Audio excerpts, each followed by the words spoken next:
Sabemos ya que las transacciones son uno de los objetos más importantes porque a través de ellos recogemos las visiones de los usuarios, definimos las reglas de negocio, las fórmulas y se ejecutan todos los controles de unicidad y de integridad referencial. Sería muy útil poder reutilizarlas desde cualquier objeto GeneXus, ¿verdad? Bueno, encapsular la lógica de la transacción quedándonos con la estructura, pero dejando de lado el form, es posible. Se llama Business Component y es un tipo de dato generado por GeneXus a partir de una transacción. A esa transacción entonces que queramos utilizar de esta forma silenciosa, sin que se ejecute el form, pero sí utilizando todo su potencial, alcanza con cambiarle el valor de la propiedad Business Component y setearla en el valor True. A partir de ese momento, luego que se guardan los cambios, GeneXus creará un nuevo tipo de datos Business Component cuyo nombre será igual al nombre de la transacción. ¿Cómo lo utilizamos? A través de variables basadas en ese tipo de datos. Cada vez que queramos, por ejemplo, actualizar, insertar o eliminar una instancia de vuelo, en lugar de utilizar el comando for each, new y delete, podríamos utilizar toda la potencia de la transacción flight instance a través de las propiedades y de los métodos de una variable basada en el tipo de datos flight instance que GeneXus creará al momento de setear la propiedad Business Component en True en nuestra transacción flight instance. Vamos a verlo. Abrimos la transacción flight instance.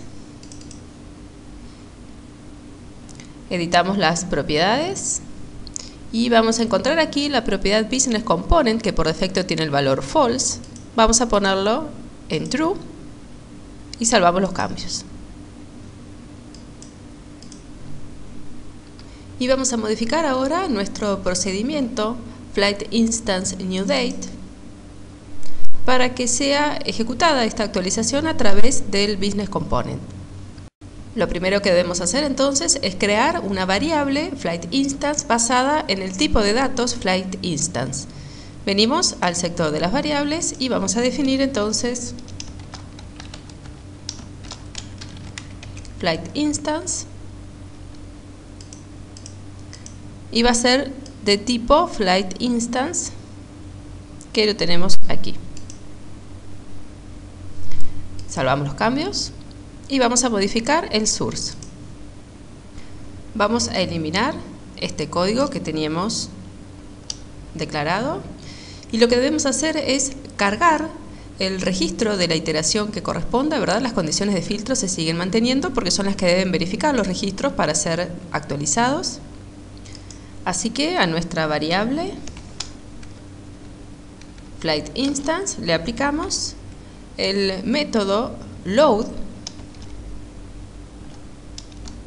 paréntesis flight instance ID, ¿verdad? Que es la clave primaria de la tabla flight instance.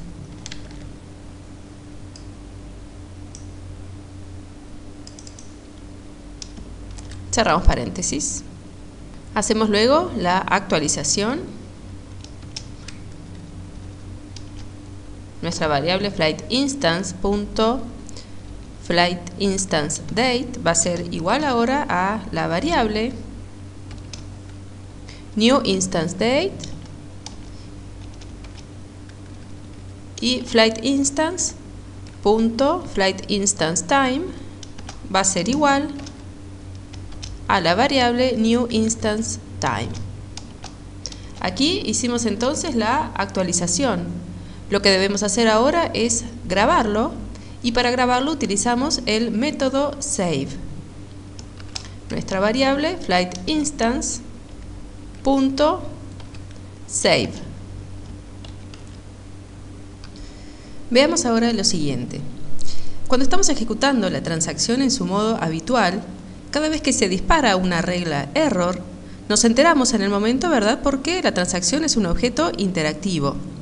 ¿Qué sucede cuando utilizamos los Business Component? Si la transacción que estamos utilizando también tiene reglas error, por ejemplo, declaradas, y estamos verificando alguna de las condiciones que hace que esas reglas se disparen. Bueno, como los Business Component no son interactivos, todos los posibles mensajes y errores, productos, por ejemplo, del procesamiento, ¿verdad?, deben quedar almacenados en algún lugar y GeneXus los inserta en una colección, en una lista de mensajes que van a estar asociados a la variable Business Component. Esa lista de mensajes luego podremos recuperarla a través del método getMessages. ¿Y qué errores podrían producirse cuando manipulamos información a través de los Business Component?